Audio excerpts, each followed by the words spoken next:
Well, first of all, with behavioral analytics, we're moving away from rule following to pattern understanding. So the traditional culture has been focused on static rules, signature based, policy compliance.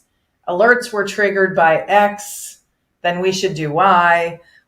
Behavioral AI is shifting that and giving us a new mindset where security now learns in dynamic patterns, meaning we're learning from how users behave, we're creating entity level baselines, and we're looking at the intent of the signal versus uh, um, versus signature definitions or geography. We're taking a lot more telemetry and doing more with it. And the analysts have to evolve from being rule executors, meaning I'm going to force this rule to happen, to investigators of content.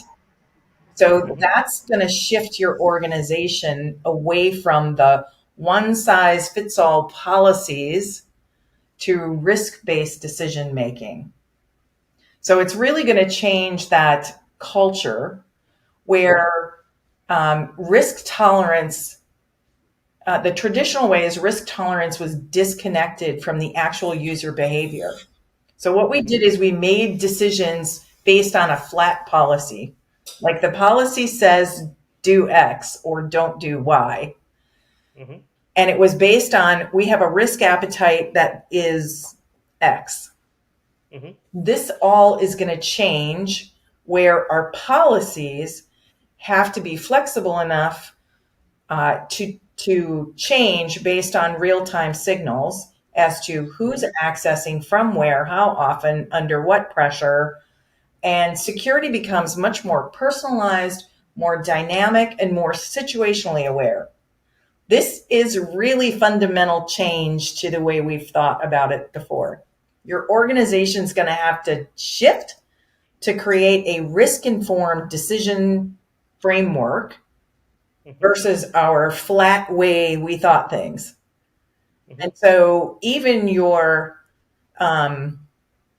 control framework has to be more dynamic.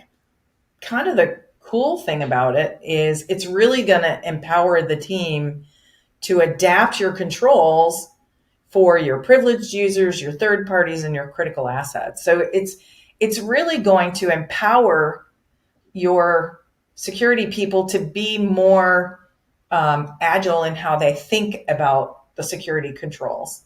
And we're going to move away from being security as a gatekeeper to security as a business enabler, right? I don't know how many times it was called the Office of Sales Prevention. Or Office of the No, the Department of security of. Mm-hmm. Yeah. We are going to move with behavioral AI. We're going to be able to move to contextual security that allows frictionless access, but still maintains a high level of trust. And it's going to become a competitive differentiator when it's done seamlessly and utilizing the proper intelligence.